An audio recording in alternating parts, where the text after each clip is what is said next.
Well, wedding season is in full swing, and while it's a happy time for the couple getting married, it can also be a stressful time for the guests. So this morning, we are tackling wedding etiquette, and to help us out from Alexandra Lillian Weddings and Events is Alexandra Torcalaci. Thanks so much for being here. Thanks. I'm so excited to be here. Okay, let's get right into it. You saw a bit of our question of the day. We were asking people, how much do you give in terms of presentation for the wedding? What are your thoughts on that? So presentation can either be in the form of a physical gift or money, like you guys were talking about before.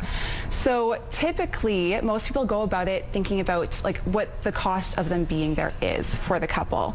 So it really varies on where the venue is, the style of wedding, but typically people would give around $80 to $150. Okay, so that kind of covers the cost of your plate. Exactly, Mm-hmm. Yes, yeah. And then in terms of what if you're coming from out of town? So for example, I've gone to Toronto this year alone to 3 weddings separately, flying back and forth, back and forth. It's a $500 cost every flight. And then I'm expected to go on top of that and give more money for the couple. Do I get a pass or no? Give whatever you feel comfortable with. At the very least, write a beautifully written card. Yeah. I mean, I wrote on my friend's card, but it was a really nice note. It was so something, it's okay. yes. It was something. All right. So basically, you're trying to pay for yourself, so they're not taking that cost on you. What other etiquette tips do you have for us when you're at the actual wedding? So at the actual wedding, a big thing to keep in mind is etiquette for the ceremony. So definitely don't sit in the front 2 rows, or first 2 rows, my apologies, unless you are close family. Save that for like the parents, the grandparents, people very close to the bride and groom.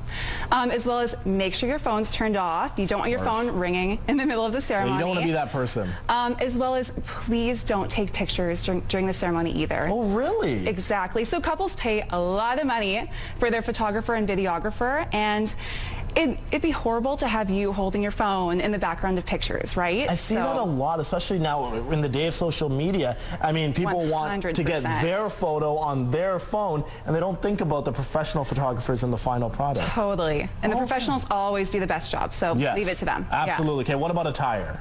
So attire, 3 rules of thumb. So always dress nicer than you think you need to. Never wear white unless you're told to. And please don't wear jeans. Don't wear, don't wear jeans. You don't want to be those people. And you're right, it's better to be overdressed than underdressed because you'll look better in pictures and all of that kind of stuff. Okay, what about in terms of when you're RSVPing and you have young kids or you have a significant other, a +1, how do you respond to that in terms of where to bring them to what events? So a good thing to look for is on the RSVP card, usually the couple will write Mr. and Mrs. so-and-so, or so they'll give you 2 people on the invite. So that's kind of your prompt to just be like, okay, so it's just myself and my husband, no kids. Or even like they'll write having kids on the invitation as well too. So, in terms of having a +1, I'm just asking off the cuff here, how close do you need to be going to get, like, let's say you're dating someone, how close or how long should you be in that relationship for before you bring them to a wedding? That's a hard one. Use your discretion, as well as feel out the couple too. And also just like a group of people there. Like if you're just flying solo to the wedding and you know you have a bunch of friends there, you're going to be fine. That's true too. If you feel like you need an ally, definitely bring a +1 though. I'm always worried because then you bring the person and they're in the pictures like forever, and then if you break up, bad news. All right, Alexandra, thanks so much for being here this morning. Awesome, thank you.